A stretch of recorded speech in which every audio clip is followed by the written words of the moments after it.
Dis avec moi légitime. Alléluia. Légitime. La normalité est plus dangereuse que les péchés les plus violents. Ça vous choque? Mais le travail est plus dangereux pour empêcher quelqu'un d'accomplir sa destinée que même un lien d'impudicité. Pourquoi? Parce que justement le travail est légitime. Et on ne se met pas en garde contre ce qui est légitime. C'est normal que Dieu comprenne que je dois me lever tôt, que je dois aller au travail. C'est normal parce qu'il a lui-même dit qu'on mangera son pain à la sueur de son front. La plupart des choses qui vont maintenir des personnes loin de leur destinée, c'est la normalité.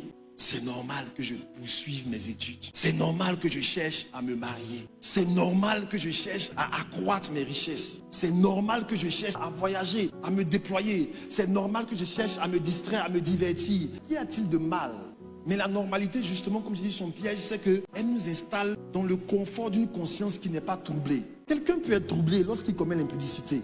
Mais est-ce que tu es troublé lorsque ton travail commence à dévorer ta vie de prière? Ce n'est pas le même trouble que te cause l'impudicité. Pourquoi? Parce que la légitimité du travail a installé dans ton esprit que c'est normal, que Dieu même comprend que tu ne peux pas prier parce que ton patron t'attend au travail. C'est normal.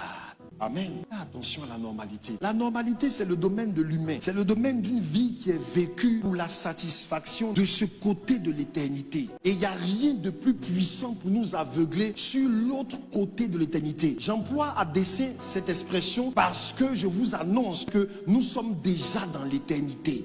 Dès que nous sommes nés, nous sommes entrés dans l'éternité. Parce que nous sommes entrés dans une vie qui ne va pas finir. Et c'est pourquoi je rappelle que la vie éternelle n'est pas la vie qui ne finit pas. C'est pas sa caractéristique. Parce que ce soit les pécheurs comme les justes, tout le monde a hérité d'une vie qui ne finira pas. Donc la question de l'éternité ne se mesure pas dans sa durée. Elle se mesure dans sa localisation. Et dans la nature de la vie qui détermine la localisation. Parce que chaque enfant vivra auprès de son Père pour l'éternité. Amen. Il dit, si vous étiez enfant d'Abraham, vous feriez les œuvres d'Abraham. Mais vous avez pour père le diable. Je l'ai dit, je le répète encore. Et j'en parle pour moi-même. On n'est pas enfant par déclaration. On est enfant par la manifestation des œuvres. Chaque enfant fait le travail de son papa.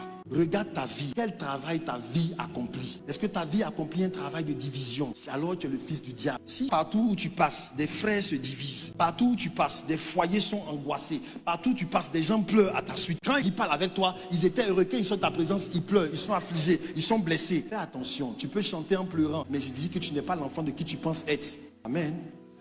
Donc je dis que la normalité de ce côté de l'éternité est ce qui nous aveugle le plus. Parce que le diable a orchestré les choses pour nous livrer au train de ce monde. De sorte que la pensée dominante de chaque personne, c'est quel travail je vais faire, comment je vais faire pour pouvoir me réaliser. Très peu de personnes sont en train de penser, Seigneur, comment je dois faire pour te plaire?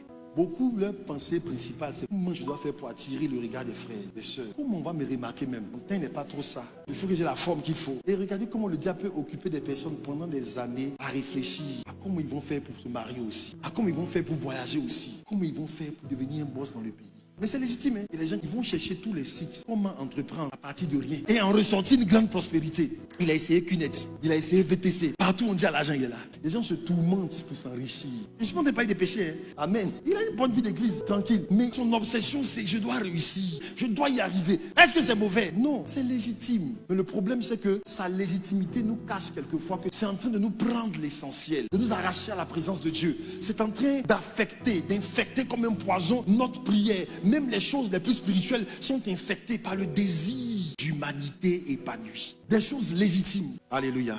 Bien aimés, faisons attention. Dès que quelque chose commence à devenir trop important, que ça prend la place, la Bible déclare que dans la construction de votre vie, il y a quelque chose ou quelqu'un qu'on appelle la pierre angulaire. Ça veut dire que c'est celle qu'on place en premier. La pierre angulaire ne va pas se tailler pour s'adapter aux autres. Les autres doivent se conformer à la forme de la pierre angulaire. Donc quand Dieu a placé votre vie, a placé sa présence comme la pierre angulaire, votre mariage, votre travail, toutes autres choses doivent épouser la forme de la pierre angulaire. La pierre angulaire devient le facteur déterminant qui orchestre et qui oriente votre vie. De sorte que s'il y a quelque chose aussi important que ce soit, qui ne veut pas se fixer à la pierre angulaire, il faut avoir le courage de dire, dégage de ma vie.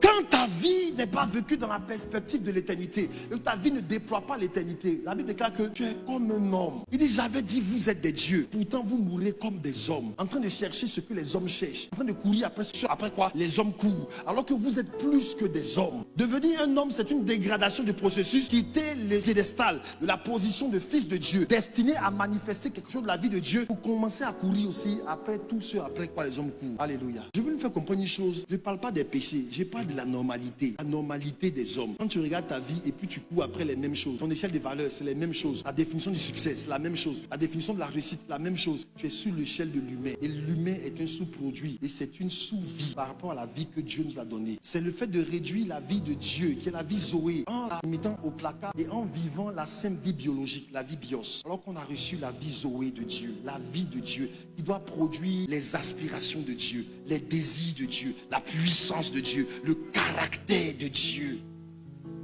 Alléluia. Alléluia.